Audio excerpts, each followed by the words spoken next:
One of my favorite excerpts from a native quote states, "A great chief must always speak the truth. A chief must be kind, considerate, generous, and must always consider the welfare of his people."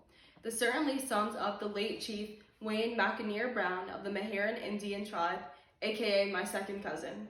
If you met him, you would have thought he was a college student straight out of law school, the way he was able to recount certain events in history with details and accuracy. He graduated in 1972 from the University of North Carolina at Greensboro with a master's in social American history. His love of the past and for his family led him to reorganizing the Meherrin Indian tribe in 1975, something that had not been done in well over 100 years. Under his leadership, my family blossomed. He restored ceremonies such as the Strawberry Festival, my personal favorite, our annual powwow, which was attended by thousands, and most importantly, emphasized the Great Law of Peace, which is the oral constitution of the Iroquois Confederacy that inspired the Constitution. That was his focus, the native way.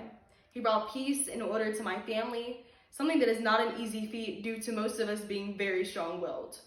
Being a full-blooded Native American, Chief Wayne Brown had strong characteristics like many great leaders before him. Tatanka Iotanka, aka Sitting Bull, or Gagatale, aka Geronimo. He was kind and generous, a gentleman too.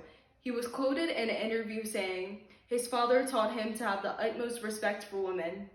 I can recall as a young child hearing him explain our family history or speak to our people. His presence was like that of a president.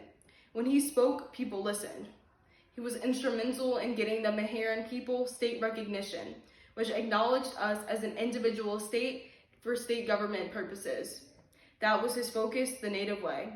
Not only was he respected by his people, but his community as well. I will never forget, in wake of his passing, the governor ordered all flags in Hoskie be flown at half-staff to honor him. His service was attended by hundreds, state officials and other chiefs. He left a legacy no other chief will ever be able to fill. A quote from my mother can attribute to this. Our late Chief Wayne Brown is truly missed. He demonstrated respect, kindness, and the knowledge of how to lead others. Not only was he an expert on his native culture, but he advocated for unity among fellow tribes. Everyone that knew him can attest that he was not chief in title alone, but chief in his heart as well. When I wear my regalia, I will think of him. When I think the Creator, I will think of him. When I am surrounded by my people, I will think of everything he did to bring us together. His mindset and way of life can be implemented into anyone's. Do your own digging. Find out where your roots lay. Talk to your elders. We as young adults and the older generations as well may think that they are not hip, but they know and have more knowledge to offer us than we give them credit for. More importantly, always be kind to everyone and assist those in need and demonstrate integrity.